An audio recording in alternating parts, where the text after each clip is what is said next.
Mr. Senate President, I dare say that if we keep doing things the same old ways, we'll keep getting the same old results. The issue of strike will never continue in this country unless we change our style.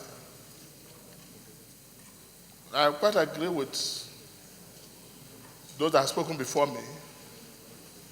There's urgent need for this Senate to interfere or intervene in this matter so they don't go on strike before Federal Executive Council is set up. But meanwhile, we should be thinking about a long-term solution to some of these problems that we have.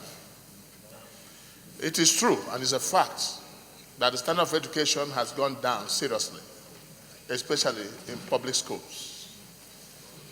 And the issue of quest to get increment in salary and welfare of teachers and lecturers will be on the increase for as long as this country continues to be. Today is 20 billion. In the next few years, it will be 50 billion. And this will continue. The question now, what will be the solution outside this intervention that we want to do from the Senate? Mine will be, I think it is high time we begin to bring private spirit into public affairs. And we'll try and socialize production so that men can be paid according to their labor input. The amount of money spent in running a university, if it's properly apportioned and lecturers are meant to be paid according to their contributions or the number of lectures they make, it will be cheaper for the federal government. But anytime we come as a group and we'll keep saying solidarity, we don't agree, this will be a problem. And the standard can never be determined.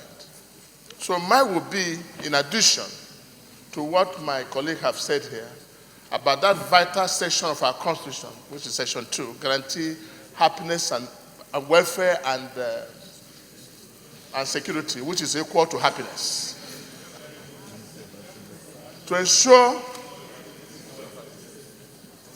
that both the lecturers and students are happy, we need to socialize production and let people be paid according to their labor input.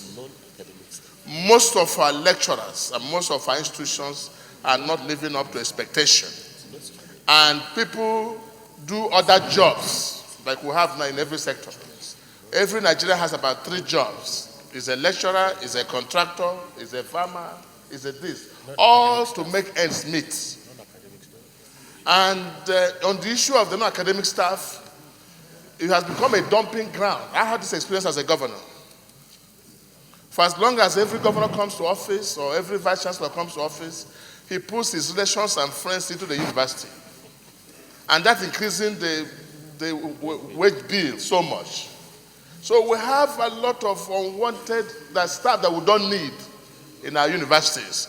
And once they get in there, they behave well when getting in. But once they get in, they become masters and join the song of solidarity. Solidarity. And without checking how much does the federal government have to support the educational system. In addition to this, Mr. President, is that we should also watch that our nation is gradually going into a currency and no capital. A nation that runs under the currency can never develop because 95% of our income goes on payment of salaries and welfare and workshop, and nothing is meant for the development of the institution. I'm happy a motion is coming before us soon on the issue of computerization of our schools. Go to universities. You wonder whether our universities now are becoming to be primary schools or secondary schools. And very soon we shall be producing graduates who cannot speak English. So while we're discussing about their welfare, let us also tally it with the standard of education that we have in our nation, which is gradually going down day by day. So this ad hoc committee, my thing is that while we intervene, we should also remind them on the need to quickly improve the standard of education in our public schools. I so submit. Leader of the Senate.